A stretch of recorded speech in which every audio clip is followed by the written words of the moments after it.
What's up, guys? It's your boy, the Badwolf. All right, so a couple people have been asking about what's the deal with the different colors um, in with documents and whatever else. Okay, so we'll start off with the obvious.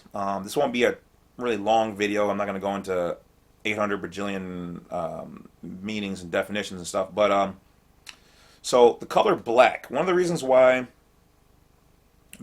why they ask you to print out everything in black is because black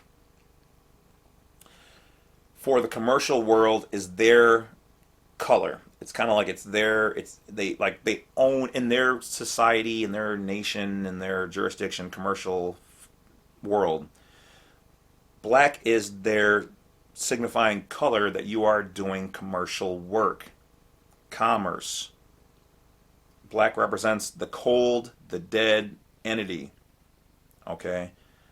It is their legal defining color slash instrument that means you are existing in that world. Now, sometimes, okay, let me say this correctly. Usually that's also why they want you to sign in that color. Now, I'm not 100% sure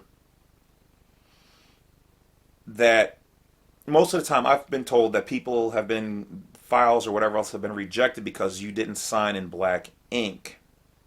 Because they own that and they interface with them, that's what you're supposed to do. So, like on the passport, it says, please print or use black ink or whatever else. And some people have been like, well, can I sign it in red? The problem is that people have been rejected for that. Some people have said they haven't been, but essentially you stand a good chance of it not getting processed because you didn't do that. Now, I'm not the authority. I can't say that 100% will or won't.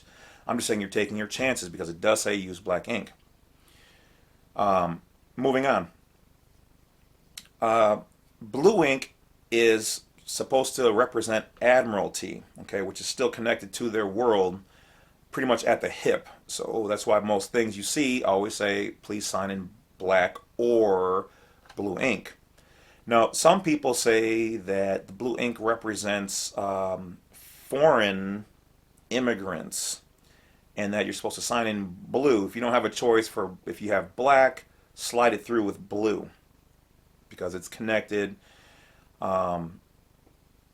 Admiralty typically means, like maritime, you're out in the ocean, you're not completely underneath their jurisdiction with the black. You're foreign, but you're in the same ocean. Okay, so just because you say admiralty doesn't mean you're underneath their entire, like they own everything admiralty, because you can have one navy over here in the water, just like the U.S., and you can have Britain's Navy, and you can have Russian's Navy, all in the same water. So they're all in Admiralty waters, but each one is doing their own different thing. Okay, same thing with these colors. So that kind of talks about blue. Red, or here, let me get to purple. Purple means majestic or semi-divine. So you're talking about royalty level. Kings and queens will sign and do things in purple. Once again, that's why they want you to sign in black, because they're like, well, we don't want you, you can't claim royalty within our system because we don't acknowledge anything other than, black and blue, at least as far as being a U.S. citizen. Okay, because then they have to treat you differently if you're starting to send them things with, the different colors.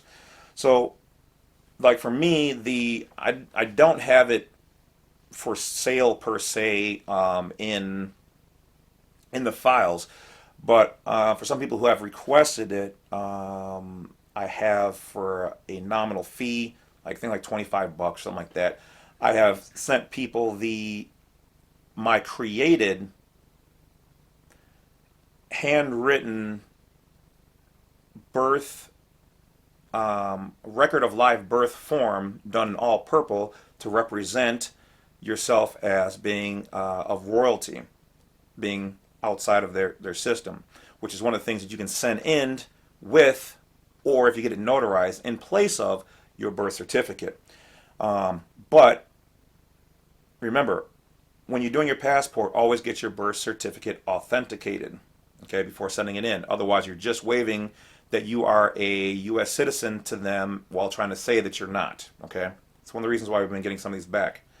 Remember, there's state level and then there's federal level of getting it authenticated. I recommend doing both. It takes a little time, takes a little money. If you're taking this serious, this is what you got to do. No shortcuts.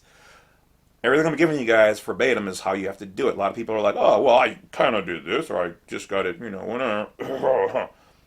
Then that's on you. Don't come back to me, oh, it didn't work or something. All the people who follow my steps verbatim, they have the results. The proof is in the pudding. I've got countless pictures of people sending me their pictures of their passports with 4 stars, 5 stars being the majority because they're following all the steps. Okay, so that's purple. You can also change, copy the whole thing and change the color to the next color, which I'm going to talk about as well, which you can do. I can do it in either way. Is red. Red is really where you want to be at. Okay, divine. The purple is good too. You might have to back up that claim if really pressed. But I highly doubt most of them who are going to process are going to know what it is, and those who do, they might just say, well, we need further proof. It's your word against theirs, yada yada yada. But 9 times out of 10, it's not going to come to that. But so like I said, the color to keep in mind though is red. Red, red, red. Red wine make you feel so fine.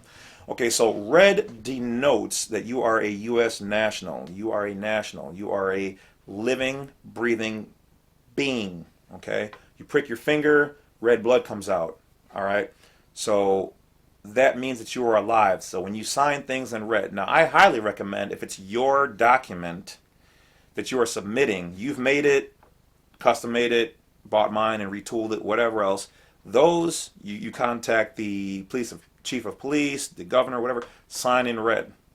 Okay, a lot of people will prick their thumb or use a red ink, line up their thumb, and put that on a 45-degree angle, touching their signature, meaning that you are a living being. You are not this dead entity. Some people will do that, like I said, with their birth record form.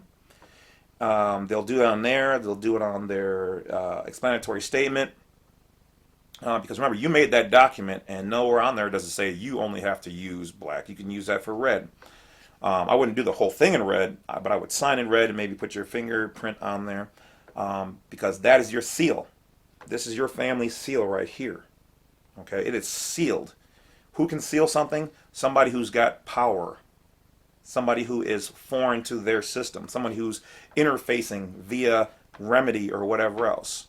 Okay, with the jurisdictional system.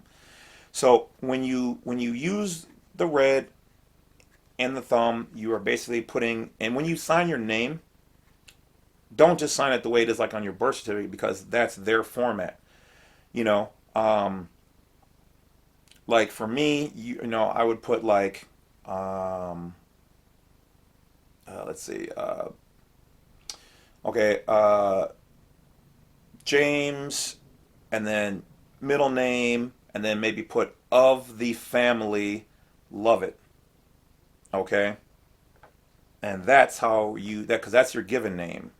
Your real given name is your first name, your middle name, and then you're of the family, whatever your last name is. So first, middle, of the family or of the tribe, your last name, red on your thumb, put it on there. You are telling them that I'm a living, breathing being with red blood. U.S. national, foreign national, loyal to the Constitution of the United States of America. I take my oath to the land, and I'm a non-combatant. You are telling them all that. That's what you got to do. So that's about it, guys. There are other colors and other things, but those really don't matter. Use it. Utilize it. All right. Talk to you guys later. Don't forget to check out the information down below. Blank Slide 32 is going to have a lot of this information that you guys can glean. And for consultations or whatever else, hit me up. Otherwise, I'll talk to you later. More videos to come later on. Take care.